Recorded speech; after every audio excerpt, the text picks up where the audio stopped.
नमस्कार। आज हम एक ऐसे विषय पर बात करेंगे जो हमारे देश की श्रम शक्ति के भविष्य से जुड़ा है। यह एक ऐसा सुरक्षा कवच है जो लाखों करोड़ों कर्मचारियों को उनके बुढ़ापे में सम्मान और सुरक्षा का आश्वासन देता है। हम बात कर रहे हैं कर्मचारी पेंशन योजना 1995, जिसे आम बोलचाल में ईपीएस 95 कहते हैं। यह सिर्फ एक सरकारी स्कीम नहीं, बल्कि उन मेहनतकश हाथों के लिए एक वादा है जिन्होंने अपनी जवानी और ऊर्जा देश के विकास में लगाई। जरा सोचिए, एक इंसान अपनी पूरी जिंदगी, तकरीबन 3 या 4 दशकों तक, रोज सुबह एक ही रूटीन में काम पर जाता है। वह एक कंपनी, एक फैक्ट्री या किसी संस्थान को अपना पसीना और अपनी काबिलियत देता है। वह सिर्फ अपना परिवार नहीं पालता, बल्कि देश की अर्थव्यवस्था के पहियों को भी गति देता है। लेकिन जब उम्र का ढलान शुरू होता है, शरीर थकने लगता है और नौकरी से सेवानिवृत्ति का समय आता है, तब एक बड़ा सवाल मन में आता है, अब आगे क्या? जब हर महीने मिलने वाली तनख्वाह बंद हो जाएगी, तो रोजमर्रा की जरूरतों का क्या होगा? इसी सवाल का जवाब है ईपीएस 95। यह योजना सुनिश्चित करती है कि जब आप काम करने में सक्षम न रहें, तब भी आपकी आर्थिक गाड़ी पटरी पर चलती रहे। यह आपके स्वाभिमान की रक्षा करने वाला एक सुरक्षा जाल है। ईपीएस 95 का जन्म, एक सामाजिक सुरक्षा का दर्शन। इस योजना को 1995 में क्यों लाया गया, यह समझना जरूरी है। किसी भी प्रगतिशील और कल्याणकारी समाज की पहचान इस बात से होती है कि वह अपने वरिष्ठ नागरिकों का कितना सम्मान करता है और उनकी देखभाल कैसे करता है। ईपीएस 99 का मूल उद्देश्य इसी दर्शन पर आधारित है।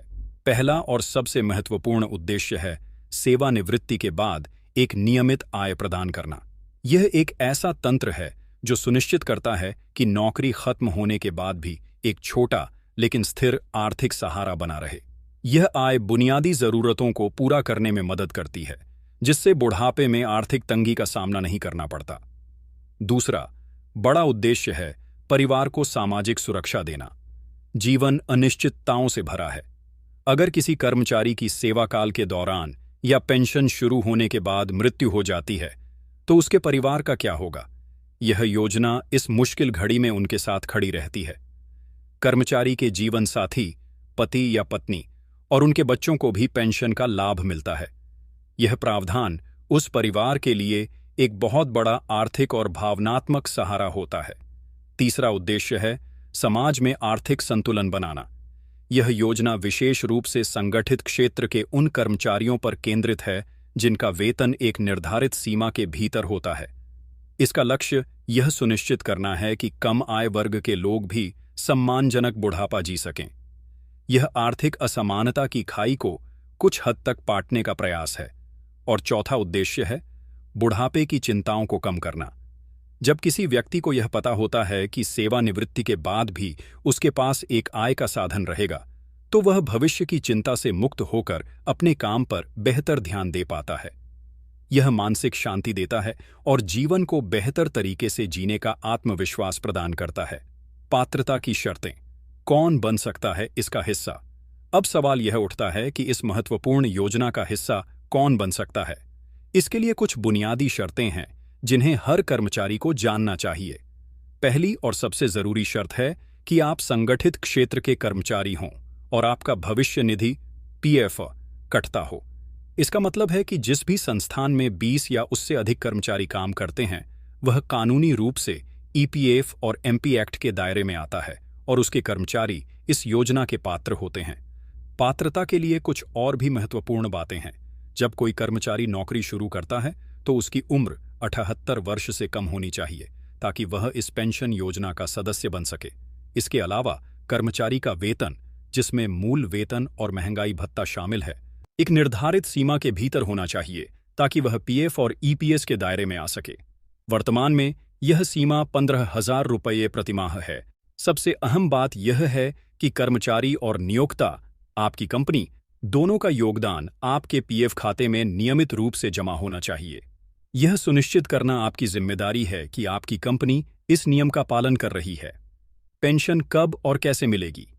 आपने योजना के बारे में जान लिया और इसकी पात्रता भी समझ ली, लेकिन अब यह जानना जरूरी है कि आपको पेंशन कब और कैसे मिलेगी। इसके लिए कुछ अनिवार्य शर्तें हैं। पहली और सबसे बड़ी शर्त है कम से कम 10 साल की सेवा। आपको इस योजना के तहत पेंशन का हकदार बनने के लिए न्यूनतम 10 वर्ष तक नौकरी करना और ईपीएस खाते में योगदान देना अनिवार्य है। अगर किसी ने 9 साल और 6 महीने भी काम किया है तो उसे 10 साल की सेवा मान लिया जाता है, लेकिन अगर सेवा अवधि इससे कम है तो वह पेंशन का हकदार नहीं होगा। हालांकि इसका मतलब यह नहीं है कि उसका पैसा डूब गया। ऐसे कर्मचारियों के लिए भी प्रावधान है जिसकी चर्चा हम आगे करेंगे। पेंशन प्राप्त करने की सामान्य आयु 78 वर्ष निर्धारित की गई है। इस उम्र को पूरा करने पर आप अपनी पूरी पेंशन के लिए दावा कर सकते हैं, लेकिन यहाँ एक विकल्प भी है। अगर कोई कर्मचारी चाहे तो वह 50 वर्ष की आयु में भी पेंशन लेना शुरू कर सकता है। इसे अर्ली पेंशन या समय पूर्व पेंशन कहते हैं। लेकिन यह बात हमेशा याद रखें कि अगर आप समय से पहले पेंशन लेते हैं तो आपकी पेंशन की राशि में कमी की जाएगी। यह कमी हर उस साल के लिए होती है जितने साल आप 78 वर्ष से पहले पेंशन लेना शुरू करते हैं। इसलिए यह निर्णय बहुत सोच समझ कर लेना चाहिए।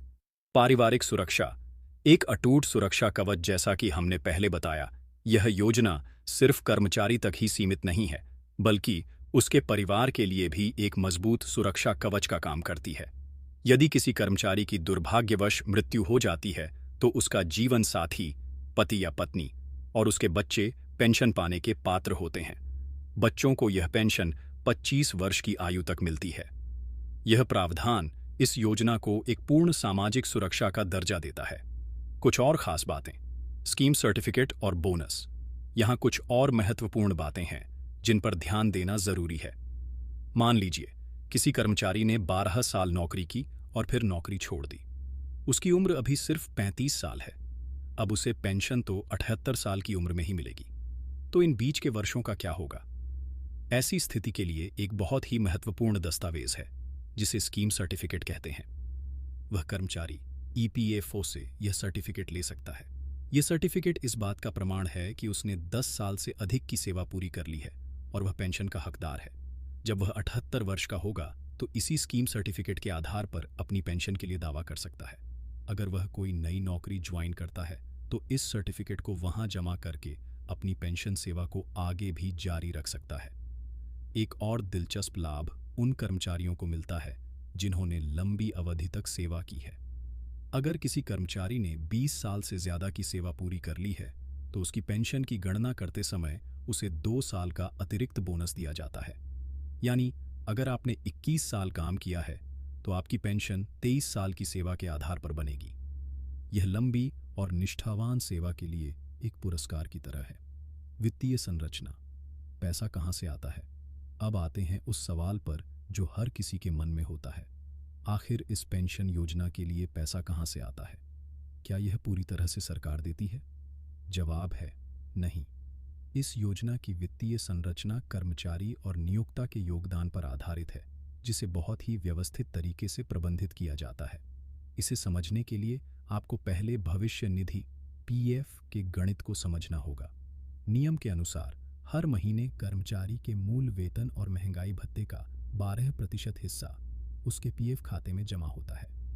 इतना ही, यानी 12% हिस्सा आपकी कंपनी या नियोक्ता भी आपके खाते में जमा करता है। अब यहीं पर पेंशन योजना का तंत्र काम करता है। कर्मचारी का पूरा 12% योगदान उसके पीएफ खाते में जाता है, जिस पर उसे ब्याज मिलता है। लेकिन जो नियोक्ता का 12% हिस्सा है वह 2 भागों में बंट जाता है। इस 12% में से 8.33% हिस्सा कर्मचारी पेंशन योजना ईपीएस के फंड में चला जाता है और बाकी का 3.67% हिस्सा कर्मचारी के पीएफ खाते में जमा होता है। इसे एक उदाहरण से समझते हैं। मान लीजिए आपका मूल वेतन और डीए मिलाकर 15,000 रुपये है, तो आपका योगदान होगा 15,000 रुपये का 12%, यानी 1,800 रुपये। यह पूरा पैसा आपके पीएफ खाते में जाएगा। अब आपके नियोक्ता का योगदान भी 1,800 रुपये होगा। इस 1,800 रुपये में से 8.33% यानी 125 रुपये आपके पेंशन फंड ईपीएस में जाएंगे और बाकी के 650 रुपये आपके पीएफ खाते में जमा हो जाएंगे। इस तरह हर महीने आपके नियोक्ता के योगदान का एक हिस्सा आपकी भविष्य की पेंशन के लिए एक बड़े तालाब में इकट्ठा होता रहता है, जिसे सरकार प्रबंधित करती है और इसी से आपको सेवानिवृत्ति के बाद पेंशन दी जाती है। ज्ञान ही शक्ति है दोस्तों।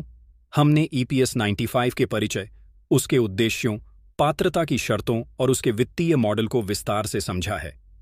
यह स्पष्ट है कि यह योजना सिर्फ एक पेंशन स्कीम नहीं है, बल्कि यह करोड़ों कर्मचारियों और उनके परिवारों के लिए नौकरी के बाद भी आर्थिक स्वतंत्रता और सम्मानपूर्ण जीवन का एक जरिया है। हर कर्मचारी जो इस योजना का हिस्सा है, उसे अपने अधिकारों और इस योजना के नियमों की पूरी और सही जानकारी होनी चाहिए। ज्ञान ही शक्ति है, और अपने अधिकारों के प्रति जागरूकता आपको किसी भी तरह के भ्रम या शोषण से बचाती है। हम यह भी स्पष्ट करना चाहेंगे कि यहाँ दी गई जानकारी मीडिया रिपोर्टों और उपलब्ध आंकड़ों पर आधारित है। नियमों में समय समय पर बदलाव हो सकते हैं, इसलिए किसी भी व्यक्तिगत वित्तीय निर्णय लेने से पहले या किसी निष्कर्ष पर पहुंचने से पहले कर्मचारी भविष्य निधि संगठन EPF4 की आधिकारिक वेबसाइट पर जाकर नवीनतम जानकारी की पुष्टि अवश्य कर लें या किसी विशेषज्ञ से सलाह लें। यह योजना उस मूक प्रहरी की तरह है जो आपके कामकाजी जीवन के दौरान चुपचाप आपके भविष्य को सुरक्षित करता रहता है। यह उस बीज की तरह है जिसे आप और आपका नियोक्ता मिलकर हर महीने बोते हैं, ताकि जब आपके जीवन का पतझड़ आए तो यह एक विशाल फलदार वृक्ष के रूप में आपको छाया और सहारा दे सके। यह आपके पसीने की कमाई का वह हिस्सा है जो बुढ़ापे में आपकी लाठी बनता है। इसीलिए इस योजना के महत्व को समझें, इसके प्रति जागरूक रहें और सुनिश्चित करें कि आपका योगदान सही तरीके से जमा हो रहा है। अगर आप इस तरह की और महत्वपूर्ण जानकारी चाहते हैं तो हमारे साथ जुड़े रहें। आपका भविष्य सुरक्षित रहे, इसी कामना के साथ मुझे दीजिए इजाजत।